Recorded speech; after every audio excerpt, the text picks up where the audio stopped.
Welcome to the Virtual Strategic Solutions Virtual Reality Simulation System. Accessing legacy dataset. Files loaded, simulation ready.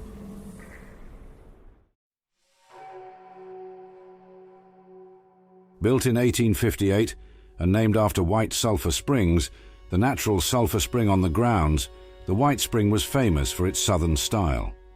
The Whitespring Resort had a historical association with the federal government and counted 31 sitting US presidents among its guests. By 2077, 12 of them in the Whitespring Presidential Cottage and Museum. Under great financial strain before the war, the Whitespring ceased to be profitable around 2065 and was forced to sell much of its surrounding land to generate funds for operation and back loans necessary for renovations and upgrades. On May 27, 2075, the Whitespring published a press release announcing the initiative, a major 5-year renovation to the historic resort. The general manager, James Wilcox, stated in the release that the resort was already famous for its world-class hospitality, amenities, and spectacular natural beauty, adding that the new initiative was an ambitious, forward-looking plan to revitalize the resort and secure its place among the world's premier vacation destinations for generations to come. Aspects of the renovation plan included the homestead's luxury real estate plots, available at the resort starting in the low 8 figures. The celebrated golf course was slated for a redesign, accommodating a new era of sport. Other parts of the initiative included providing elevated service for corporate clients through the business class program, refurbishing the resort's guest rooms, suites and cottages through the modern heritage program, and instituting the ironclad service, a move toward a completely automated workforce. In reality, the 2080 initiative was a last-ditch effort to save the financially troubled resort, pushed for by the Whitesprings Executive Board despite severe flaws. Public controversy and business failures plagued every program under the initiative. The homesteads were far less popular than expected and barely sold at all, depriving the resort of revenues needed to fund the other renovation programs. The Spring Hill redesign was carried out by the CEO's son, Ryan Ainsley, who had no experience in the field and did not want to be there, exceeding the budget and going far behind schedule. All of the intended business-class corporate sponsors, save for the Nuka-Cola Corporation, backed out of their deals. Finally, the announcement of the ironclad service program led to significant public backlash against the resort for selling out to automation. The Whitesprings' financial troubles also made it particularly vulnerable to the machinations of Thomas Eckhart, who funded the creation of the Whitespring bunker beneath the resort and subsequently invested heavily in the Whitesprings architecture. The bunker was a massive, automated facility to be used as shelter by members of the enclave. As the bunker grew beneath the resort, the hotel's computer network was connected to Modus, and all terminals within it isolated away from it. All conduits were sealed and hidden, with technical specifications falsified to conceal the connections to the bunker. Few investigated the matter or the sheer extent of the infrastructural upgrades. The enclave was ensuring the resort would act as a surface stronghold for their operations. The Whitespring was ideal not just because of its remote location and the ease with which land could be acquired, but also the geography. Mountains, prevailing winds, and constant robot oversight would minimize nuclear fallout, while the bunker's fully automated manufacturing and fabrication system could instantly replace any robots lost. It was cutting-edge technology, well above the indebted hotel's ability to afford. By July 2077, the resort's situation was far from ideal. Half the land was sold to keep the resort going, and the initiative had yet to bear fruit. Out of 100 lots planned for homesteads, only 5 were sold. As a financial linchpin of the initiative, one that the hotel sold half its land for, this was nothing less than a disaster. That revenue was necessary to prop up the capital improvement loans for Spring Hill, ironclad and heritage stages of the initiative, and just to keep investors on board. Manager James Wilcox and the board tried to bury the reports from investors to avoid instant collapse. Ironclad security robots replaced the remaining security and groundskeeping staff, and the Whitespring moved to replace personnel throughout the hotel over the next few months. Staff was expected to assist in training their replacements. The employees took it poorly, which was to be expected, causing many to leave or plan to leave for new jobs. The ironclad service subsequently became a public relations nightmare in which the Charleston Herald depicted the resort's management as another big corporation's reliance on robots over a human workforce. Those who didn't leave were forced far into debt just to make ends meet. Robotic malfunctions were greeted with glee as they meant extensions for those few who needed it. By August, the business class initiative had failed. General Atomics and Robco both backed out when they learned Whitespring wasn't going single source for Ironclad, and when they demanded that the Whitespring comp the Starlight Holiday movie spectacular list of celebrities, even the board balked. Hubris cancelled their arrangements as well.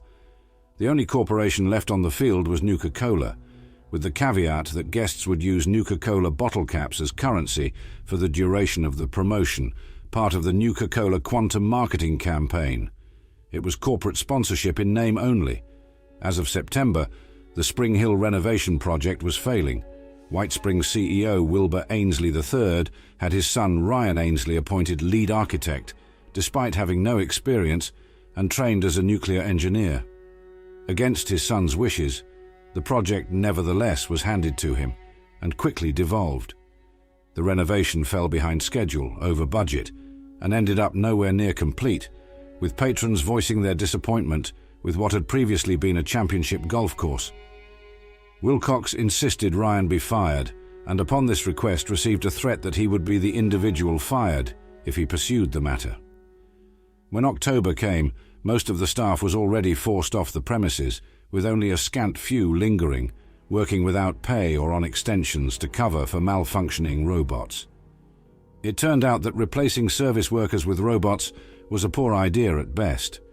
Robots chosen were military-grade robots, not dedicated platforms. The masseuses were the most egregious problems, as the Soltrons never had fine pressure sensors and were constantly causing spinal injuries.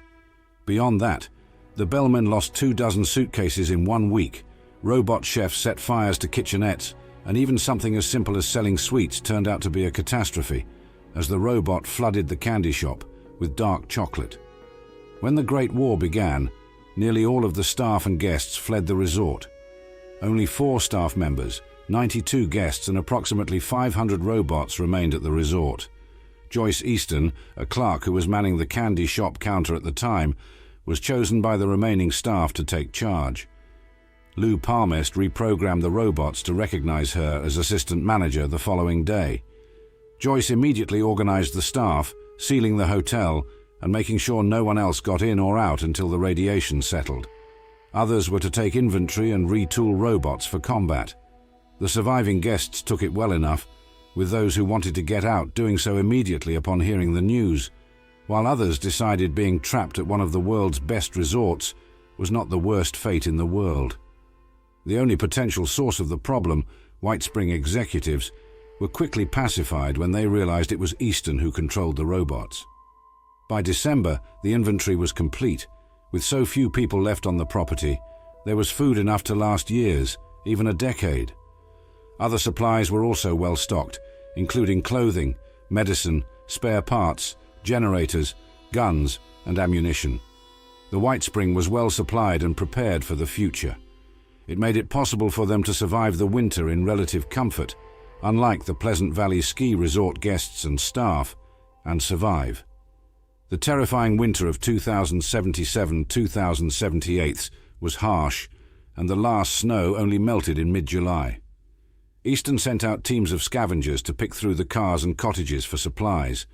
By late August, refugees appeared on the roads, but Easton made the decision to lock down the Whitespring and only let people in she approved of.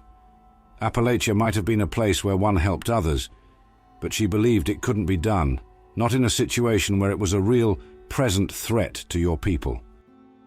Her optimism ran out in December, just as the modern heritage remodeling was planned to begin. Despite Lou's work, the renovations were deeply embedded in the routines of the robots. The same force that deprived the workers of the Whitespring of their livelihood would now deprive the survivors of the same come January 1st, 2079. The guests and staff were locked out of their rooms, then a mandatory update would cause them to kick the vagrants lingering guests and staff, out as vagrants, until the state building inspector arrived, that is. Knowing the inspector's arrival was unlikely, the staff and guests decided to do their best and prepare. Wilderness classes started at the Artisan's Corner.